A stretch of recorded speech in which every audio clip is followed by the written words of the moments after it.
History of Eritrea. Eritrea, located in the Horn of Africa, has a long and complex history shaped by indigenous civilizations, colonial rule, and a struggle for independence. Below is an overview of its historical timeline. Ancient and medieval Eritrea. Prehistory and early civilizations. Eritrea has been inhabited since prehistoric times, with evidence of early human settlement dating back to around 8000 BCE. Early Afro-Asiatic speaking groups, including the ancestors of modern Eritrean ethnic groups, lived in the region. Kingdom of DMT, 8th to 5th century BC. One of the earliest known states in Eritrea, DMT thrived in the region and had trade connections with the Arabian Peninsula. It developed early forms of agriculture and metallurgy. Aksumite Empire, 100 BCE, 800 CE. The Aksumite Kingdom, centered in modern-day Ethiopia and Eritrea, was a major trading power with connections to the Roman Empire, Persia, and India. It adopted Christianity in the 4th century CE under King Azana, making it one of the first Christian states in the world. The empire declined around the 8th century due to economic shifts and invasions, medieval and Islamic influence. 800 to 1800 CE. Eritrea saw influence from various Islamic sultanates, including the Dahlak Sultanate, which was a center for trade in the Red Sea. Parts of Eritrea also came under the rule of Abyssinian, Ethiopian,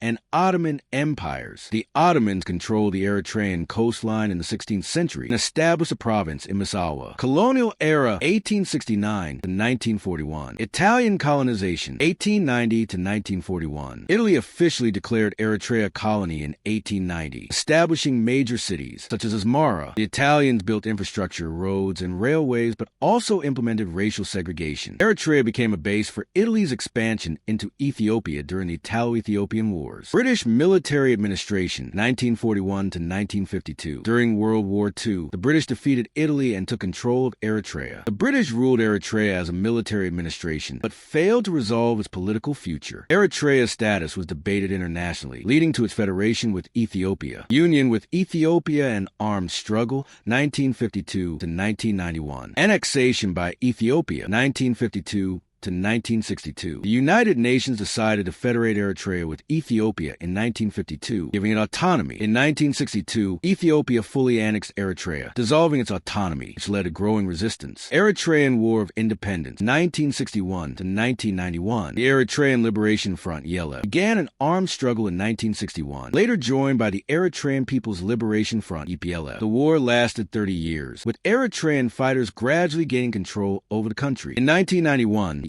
EPLF, led by Isaias Afwerki, captured Asmara and ended Ethiopian rule. Independent Eritrea, 1993 present. Independence and leadership of Isaias Afwerki, 1993 present. Eritrea officially became independent in 1993 after a UN-supervised referendum, with 99.8% voting for independence. Isaias Afwerki became the first and only president since independence. The country has faced conflicts with Ethiopia, including the Eritrean-Ethiopian War, 1998 to 2000, and has been criticized for authoritarian rule, lack of democracy, and human rights abuses. Recent developments. In 2018, Eritrea signed a peace agreement with Ethiopia, officially ending decades of hostility. The country remains isolated, with strict government control over media, military conscription, and limited political freedoms. Conclusion. Eritrea's history is marked by ancient civilizations, colonial rule, prolonged struggle for independence, and political challenges in modern times. It remains a unique and historically rich nation in the Horn of Africa.